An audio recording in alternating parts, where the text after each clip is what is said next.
Today's episode is brought to you by Patreon. If you're interested in supporting the show, go to patreon.com/JoshuaVelas and become a $2 backer today and get early access to the new episodes. I'll be leaving a link in the description down below, but for now, on to today's episode.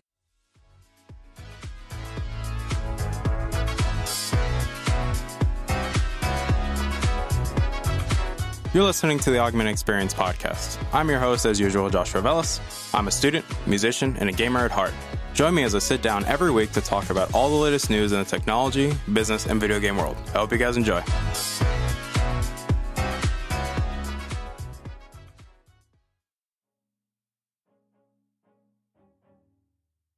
All right, everybody, welcome back to the show. My name is Joshua Velas. I am your host, as usual.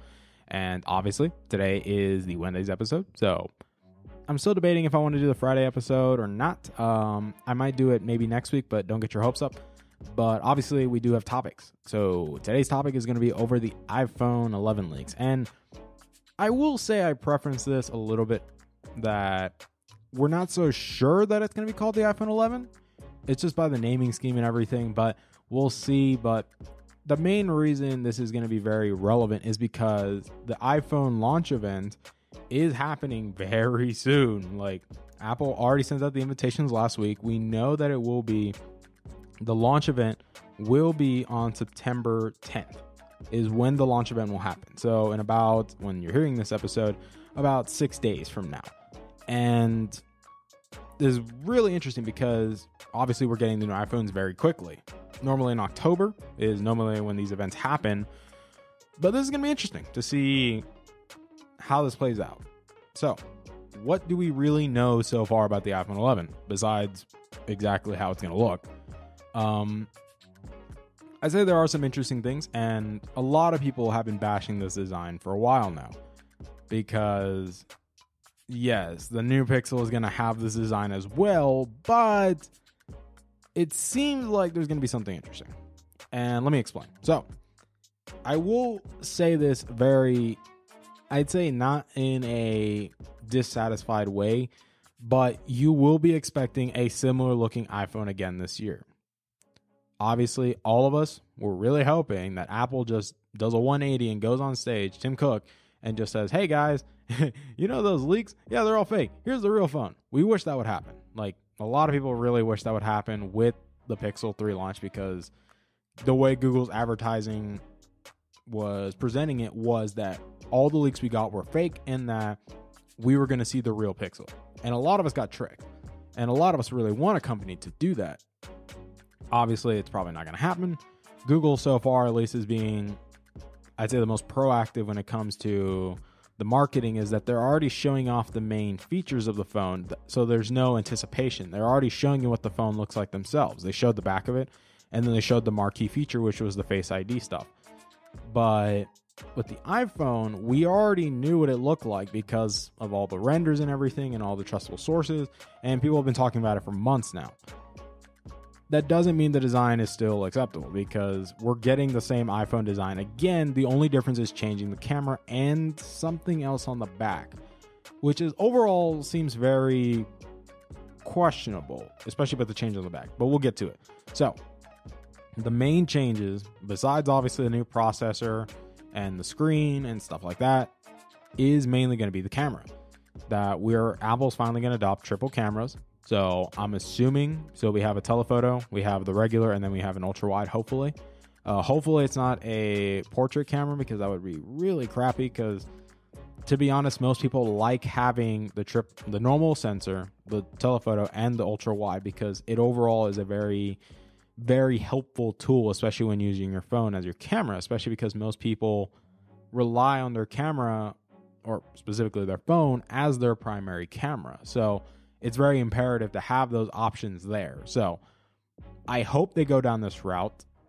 Based on what I'm seeing, a lot of people are saying they will, but they might change their mind. So let's keep our thoughts and prayers, and hopefully that happens. Obviously the A13 chip is for sure going to happen, because last year's was the A12 Bionic. So this is going to be the A13 Bionic. And so obviously expect better chip that's way ahead of Android at this point. So sorry guys, I'm going to say this now. As much as I love my OnePlus, I will admit the Snapdragon chips are having a tough time keeping up with Apple, because Apple, since they have the entire process locked down and they own the whole process of making the phones, they're able to optimize those chips in a very good way. So that's why they're able to get more juice out of them. So yeah, sorry. As much as I love Android, I will admit the iPhone chips are overall better, and they've always been better. Now, the camera, that bump. This is where a lot of people have been pissed, because as much as I love that square design for triple lenses, which I think is the best way to do it, I don't like it, and many people agree that they do not like it being in the corner of a phone, because it's not balanced. It doesn't look good. Like, it looks ugly. It makes sense to have it in the middle and have it flush so that when you put it on a table, it doesn't actually wobble. When you put it on the corner, you're essentially unbalancing the phone and you're making one corner heavier than the other. Obviously, I feel like Apple will find a way to work around this, but based on the renders and everything, it doesn't seem flush, which kind of sucks, but we'll see what they end up doing. Like, they're obviously going to make... It's the same thing happened with the iPhone XS, or when the iPhone X originally launched. That specific design, I'm focusing on that design specifically, that they did that with a lot of cases. They made one side of the phone a little bit more stick out so that the camera can flush in a little bit better, so the cases were more, I'd say, more balanced on a table. But when we look at this camera design, yes, it is very ugly. A lot of people, and I'm going to say this now, I know a lot of people are going to try to call me a hypocrite on this, but I will say I don't even like it on the Pixel. I do not like this design, period. I don't. I think it's very ugly. It makes the phones unbalanced and they just don't look good. They don't. I prefer that camera design in the center, because it makes more logical sense to have them in the center, because it's balanced and it actually looks nice. And it doesn't make it look like a sore thumb, and doesn't make your phone super wobbly when you're on a table, especially because most people, they like having their phone on a table, and having that thing wobble a lot isn't really a nice thing. But besides the camera, do I believe the camera performance will be good? Yes, I do believe it still would be good. Obviously iPhone cameras haven't been the best in a while now. I still agree when it comes to video, yes. In videos where the iPhone cameras are leaps and bounds ahead of Android, due to the fact that, just how good the video comes out. Now, I will say this. If we include the LG V50, then no, the iPhone is not the best when it comes to video, due to the fact that of all the manual controls inside of the V50, where you can control the audio of it, where you control, obviously you control the audio of the video, you can control the video in real time. So I think it really just depends on what you want to do. Like, if we're talking about just a point and shoot, then yes, I do believe that the iPhone video specifically is better overall. But if you want to get down to the nitty and gritty, then yes, the LG V50 is a much better option, because you have such control over the camera because of its app, like all the features inside of it. But that's a whole different other topic. That's a topic for another day, but it also is something you should keep in mind. Like we mentioned, we already know that the A13 is going to be a monster. Obviously, there's another design change that they made that a lot of people aren't that happy about. And it's the whole thing with moving the Apple logo, because normally the Apple logo is normally near the top. So it's like, it's still close to the camera, but it's at least near the top. And based on what they seem to be doing now is they're going to put it in the dead center of the phone. And I think that, a lot of people agree that it's very ugly. It doesn't look right. When you look at it, like, it just doesn't look right. Like, it doesn't. I'm sorry, but it just doesn't look like, to me, it doesn't scream like a well thought out design. But I get why they might do it, because the only reason in my head I see them actually, the only logical reason that explains why they did that is mainly because they're going to do the reverse wireless charging on the iPhone, the new iPhones. And that's the only logical sense. It just makes it easier to tell you, hey, put your stuff here. And it's in the center of the phone. So especially like phones like the Huawei Mate 20 Pro have already had reverse wireless charging. And then obviously Samsung implemented it. And then Apple seems to be implementing it. So we'll see what ends up happening. I don't know if Google's going to implement it. They may not. It really depends on how this goes, because like I said, I know this is a side topic, but the Pixel 4, we don't have that much info on it, especially because most of the info has already been out. Like, Google showed most of the info. We can guess the specs and everything like that, but that's a whole different thing. But the iPhone, this design change is going to be interesting, especially because if they actually don't do the reverse wireless charging, which I don't see why they wouldn't, especially because, well, we already have wireless charging AirPods now. And this doesn't even include that we might end up getting the next AirPods or the actual refresh of the AirPods at this event. Because this is not just an event for the iPhones. Clearly, there's more to it. Like, obviously, we know iOS 13 is launching with iPadOS, and then I'm assuming we will get the, new AirPods. I'm assuming we will get them. Now, obviously, we also have to include, they'll probably show off the Mac Pro and things like that. So there's more to this event because this is Apple's, I'd not say true hardware event, but this is like the hardware event that leads into the holidays, essentially. It's what leads into it. And it's a very important quarter. So let's keep that in mind. To me, when I think about the new iPhone, it still just reinforces this idea that companies are not willing to compromise. And what do I mean by that? I think the easiest way to say it is when I did the episode over the state of the smartphone market, I shared a lot of the ideas that Jon Prosser has, which I agree with Jon Prosser on how the market really works and how companies seem to be confused about it. That they seem to think that, oh, if we keep putting all these crazy features in phones and we keep raising the price, people will keep buying them and money will be infinite. When in reality, that's not what's going to happen. Because the average consumer does not care about so many features. They just want basic. It's very basic what the average consumer wants. And some people want to say, Josh, don't you think that's a little bit overgeneralizing? But no, like patterns have shown otherwise. That's why we refer to them as the average consumers, because patterns have shown this is what they care about the most. The average consumer just cares about good software, good camera, and it works. That's all they, well, and besides low prices as well.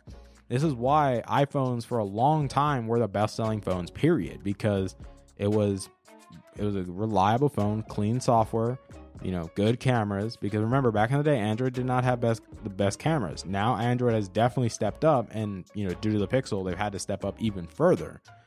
But this whole lack of compromising is very scary because no company wants to compromise right now. Well, I'm not going to say no company, because companies this year have compromised. Obviously, the Pixel 3a and 3a XL, great compromise by Google, and it definitely helped. The sales numbers show it helped. This is what people wanted. They do not believe that the Pixel line should be a flagship line, even though I believe it should be. It's just they should consider reducing the price to a degree, to a margin that makes it competitive, that makes it compelling.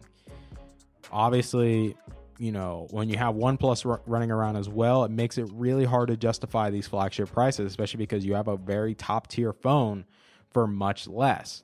So you have to really think about a lot of things, especially with the new iPhone. Like, we know this thing's going to be over $1,000+. We know there's going to be 3 iPhones. We know there's going to be a refresh to the iPhone XR. We obviously know that the next iPhones, even though the naming is going to be interesting, the rumor is that it's just going to be the iPhone and the iPhone Pro. Either that or iPhone 11 and iPhone 11 Pro. They're probably going to start moving away from these over-the-top names and finally simplifying the line. Because if you think about it, if you look at Apple in general, that they seem to found a way to mainline everything and make it so easy. iMessages became Messages, Safari, say Safari, iTunes became Apple Music, or, et cetera, et cetera. And they found a way to mainstream it. So it makes sense that they're finally going to mainline the iPhone. That it makes sense, because think about it. The iPad is only referred to as the iPad, iMac, MacBook, or MacBook Pro. So it makes sense that they're finally going to, I'd say, not reel in the naming scheme for the iPhones, but they're finally going to make it simplified to the point that it's easy to know what phone it is. And it's going to be very easy. It's just they'll refresh it every year. Now, do I agree with this change? I'd say yes and no. I think in the sense of, I'd say mainlining or, streamlining really the whole process of naming yes, this makes very good sense, because all you're going to do is, if you're going to make a new iPhone, this is, the new iPhone and then the iPhone Pro.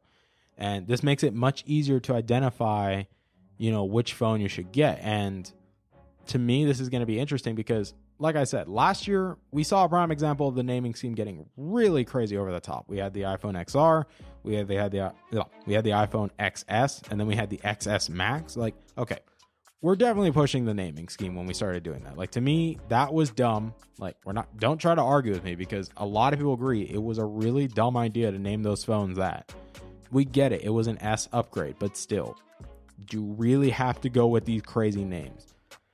To me, it's still going to be interesting, because even then, we're going to see what they end up doing with these new phones, because in terms of hardware change is realistically the smallest part of what Apple's probably going to do. There's probably going to be big software implementations with this, especially because we have iOS 13 launching, I'm assuming, with these phones, because this is the month where iOS 13 and iPadOS 13 finally comes out. So it's really going to be interesting. Do I have any idea of the software tricks that they're going to do? No. I do believe there's going to be, obviously, more AR emojis and stuff like that. I think they're going to find a way to implement AR a little bit better. They're probably going to, I wouldn't say clean up the software, but they're obviously going to make it so that you can probably draw out that power a little bit better and essentially use the chip the way it's supposed to be used and actually drive it. They might actually implement better software and things like that. Obviously, Apple, like I've already mentioned, Apple is going in the direction that they're not so focused on hardware right now. Software seems to be the key, and that's why they keep releasing all these services. They had an entire event dedicated to services, and it's crazy, especially because, think about it. You have the Apple Card now. You have Apple TV Plus. You have Apple News Plus. You have Apple Music. You have all these things. It makes sense that Apple is going to capitalize more on already their user base that's already there and just provide more services for them. And, this already helps because people don't want to upgrade phones that much anymore. Like, especially Apple, like the fact that they update phones for 5 years is astonishing. Now, I will say this though. Yes, even though they keep their phones updated for 5 years, does not mean that those updates are going to be optimized for those phones. They're still going to affect those older phones a lot hard. They're going to hurt them. They will. I'm not going to stand here and pretend they do. We cannot stand here and say that, just because it didn't happen to me doesn't mean it'll happen to everybody else. No, we're not going to go down that route, because the reality is yes, these updates are not that optimized for older iPhones. There's a reason why this year will be the last update or big iOS update that the iPhone 6 and 6S is going to get, and the next year will be the 7, and then next year will be the 8, and then et cetera, et cetera. You get what I'm saying? It makes sense because, these phones have already been out for a while now, and it's only logical sense. So to me, it'll be interesting. I know that I'm not that excited for this iPhone launch. I'm really not, especially because I have no reason to buy an iPhone. I already have my OnePlus 7 Pro right next to me. So to me, it makes no sense. And to me, it's going to be interesting to see what Apple does, because we already know what these phones will look like going into the event. So with that in mind, I'm not that excited, but I will be interested to see what other things they show with it, because I know Apple's not just going to have it. They're not dumb. They're not just going to have this event. Everybody already knows what the phone looks like, and then bam, just ends right there. That'd be a funny press conference. Like, hey, here's the phone you guys already saw. Bye, guys. Have a good day. They're not doing that. There's obviously more to it, and I feel like there is more software tricks that they are implementing with this new phone. Yes. Do I agree? They should have made a new design. I highly agree they should have. I do not believe that sticking with the same design from the iPhone 10 was a good idea. I get it. It is the future of Apple and everything. But could you at least have changed it? Made the notch smaller. Made things more refined. I get it. The iPhone X was the first generation of that style of design. And I get it. They keep implementing it. This is now the third time doing it. I still believe they should have refined it. And they didn't. That's just the reality. They didn't. All they did was just copy and paste, and then made it bigger. That's all he did. And then just changed the inside. And then besides like the camera stuff and everything like that, but you get what I'm saying is we're stuck in this, this loop of not meeting the customers halfway. And I get it. Like, the iPhone brand is very massive. It is not meant for the average consumer. It is not meant for people that with low incomes, even though the people that are predominantly buying iPhones are Hispanics. They are. It's not upper class wealthy people. They do buy them, but they're not the main people that are buying them. It's lower income people. So it's interesting to me, especially because I talked about this in the episode with Juan when we did it over the state of LG, and he mentioned this in the episode. If you look at the statistics, it shows it. And to me, it's going to be interesting to see how this new iPhone, because obviously I know whether you're going to listen to me or not, you're probably going to buy this phone regardless if you already love iPhones. But I will tell you this. I will argue with you a little bit. I will say, if you have an XS and you have an XS Max, do not upgrade. There is no point in upgrading. Your phone is perfectly fine, and there's no reason to upgrade it. At best, the only thing you should do is just change the battery. That's it. Your phone is that good that it will last you for 5 years.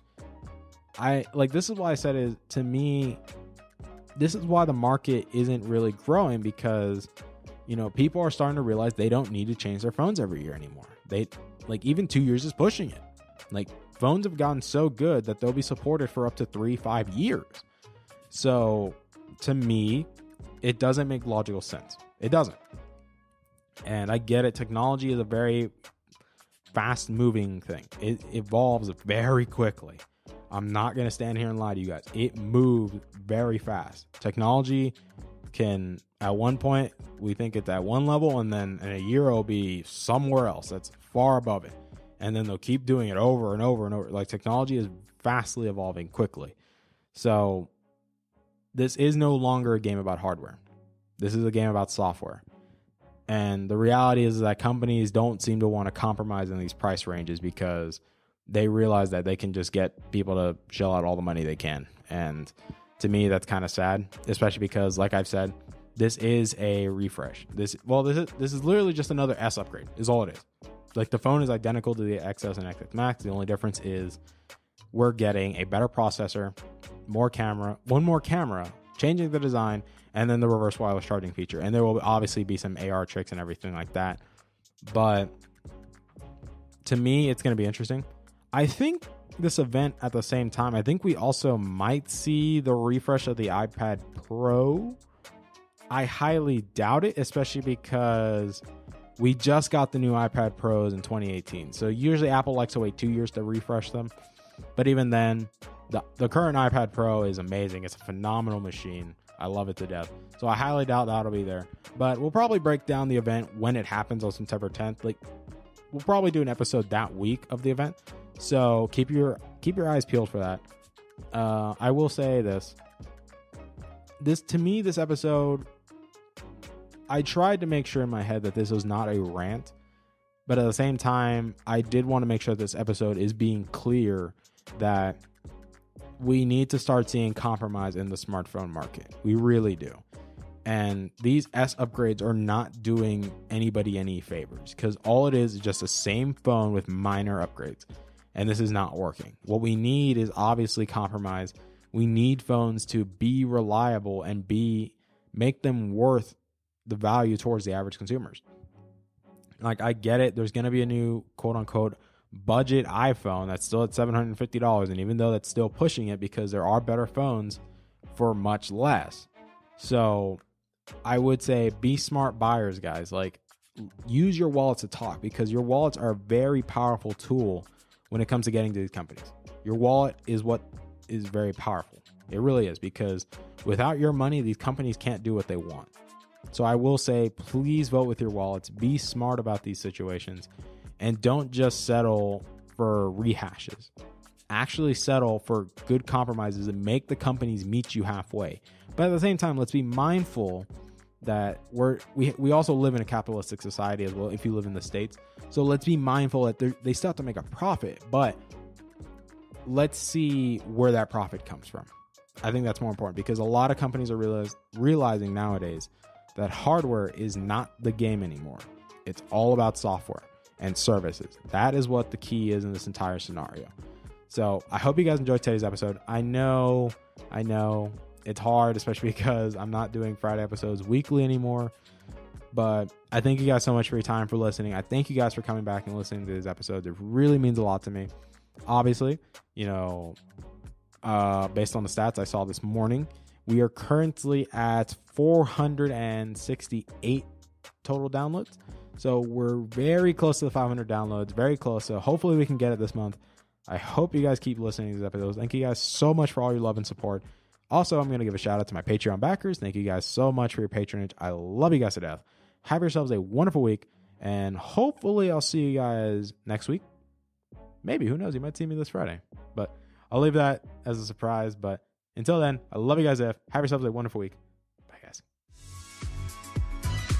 Hey there. Thank you for listening to today's episode. I really appreciate it. Thank you guys so much for taking time out of your day and listening to today's episode. If you're interested in supporting the show, whether it be financially, clicking the follow button, or just sharing the episode, it all works for me, guys. Thank you guys so much for your time, and I love you guys to death.